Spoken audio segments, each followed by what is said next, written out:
Few people have had a career that has been as steadfast in so many areas as Dwayne "The Rock" Johnson. He was dubbed the Great One and the People's Champion in the wrestling world, and his films have grossed at least $10 billion worldwide.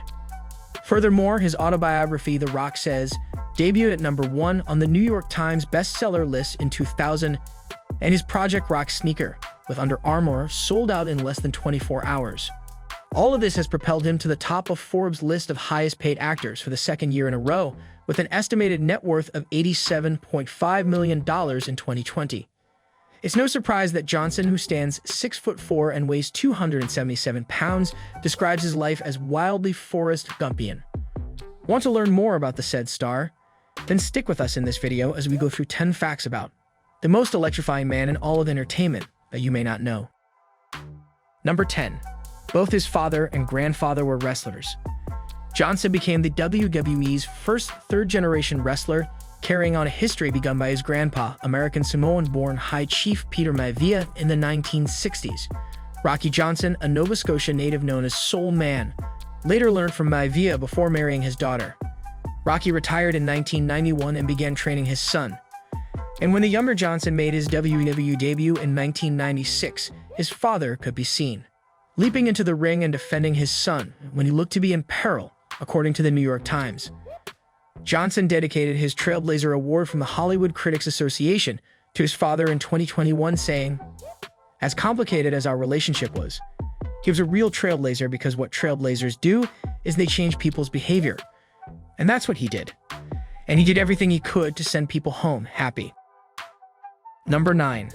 It took 60 hours to complete the tattoos on his back, chest, and left arm. Johnson traveled to Hawaii in 2003 to have his family ancestry tattooed on his body by Tahitian tattoo artist Po Owini Irondi. Before they began, Johnson and Irondi talked for hours and recited a prayer.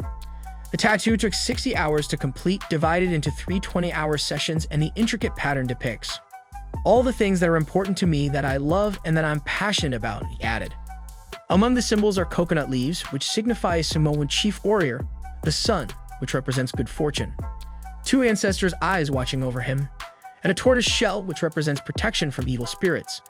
A symbol depicting 3 persons in one is also included in the design to represent the bond between him, his then-wife, and their daughter. He has 2 more daughters presently. Number 8. His nickname as a kid was Dewey. Johnson had an entirely different kind of nickname growing up before he was branded with a tough man image and aptly strong wrestling name of The Rock. He was about 6 months old when his mother questioned if his diaper was wet.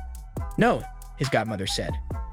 "He's just a little Dewey," he recalled in 2021 at the Television Critics Association virtual conference. While he was too little to know any different, the moniker persisted. "For years, when my parents would come around in front of my girlfriends or friends or anyone, they'd say, 'Hey, Dewey,' automatically," he added. "It's not like that's a powerful name."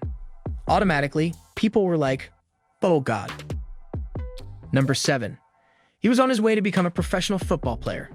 After a high school teacher encouraged him to try football, he discovered he had a natural talent on the field, swiftly excelling and receiving a full scholarship to the top football institution, the University of Miami. According to GQ, the coach assured him that he had a decent chance of making it to the NFL. "So in my head, that was it. I got my ticket," he told the magazine. "I get goosebumps now just thinking about it. I'll make it, make money, my parents can move out of their apartment. This is it." But things didn't quite go as planned. He states that after getting injured, "I struggled and I got depressed." He played for the Calgary Stampeders for 2 months before being cut. Number 6. He was down to $7 in his wallet at his low point. He arrived in Miami in 1995 after being cut from the football team and made arrangements to be picked up by his father in Tampa. Johnson pondered how much money he had to his name while they were driving down Interstate 75. "Pulled out my wallet and yeah, I had a 5, a 1, and some change. I remember thinking, all I have is $7. At that time, I wanted so much more," he told Esquire.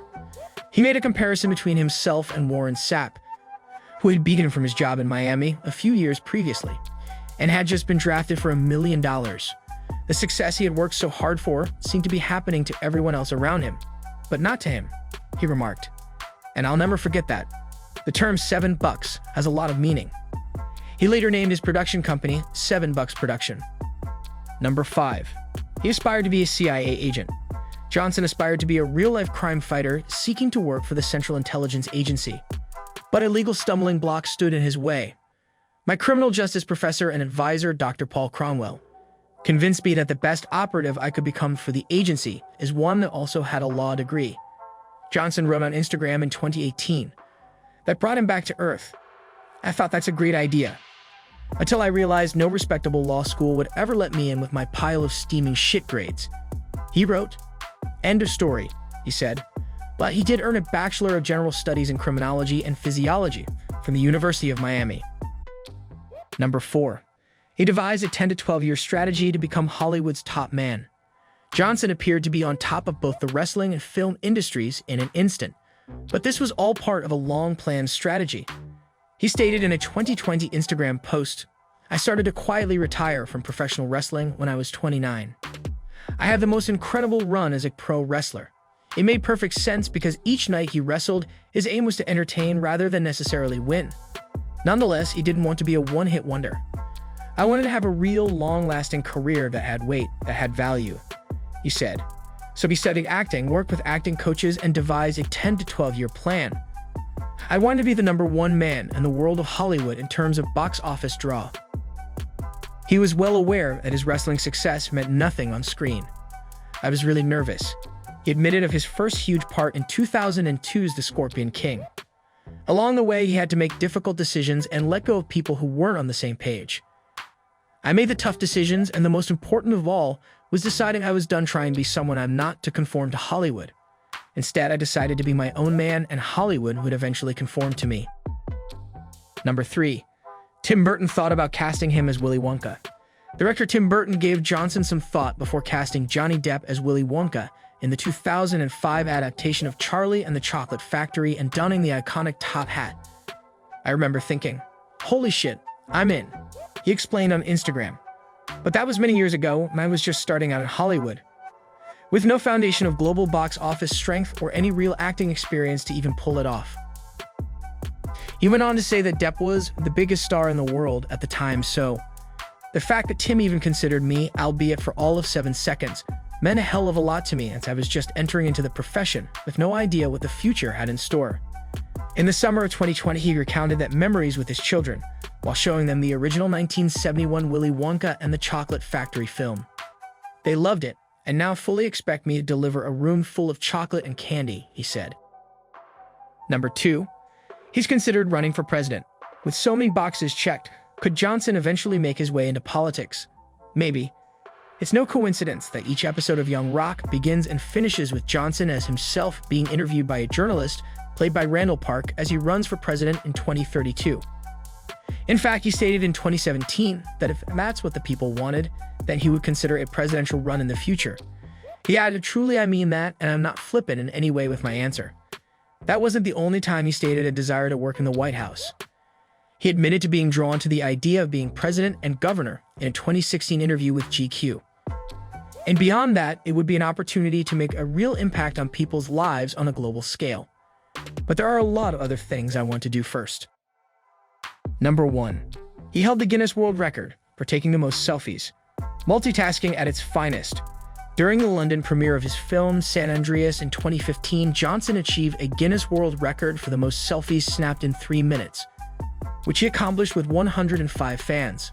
Officials were on site to ensure that every shot contained the subject's whole face and neck and was in focus. A handful were dismissed. But in the end, he won the title and announced it on Instagram. World premiere of San Andreas and rewriting the record books all in one night. Hashtag mic drop boom. Hashtag new selfie king. The record was later beaten by Donnie Wahlberg in 2016 and a man called James Smith in 2018. I'll always raise a glass to the dreams that don't come true because sometimes they're the best thing that never happened. He continued, referring to the sliding doors moment. And those were 10 things you probably didn't know about Dwayne "The Rock" Johnson. Got any more fun facts about this amazing star? Let us know in the comments below. Thanks for watching.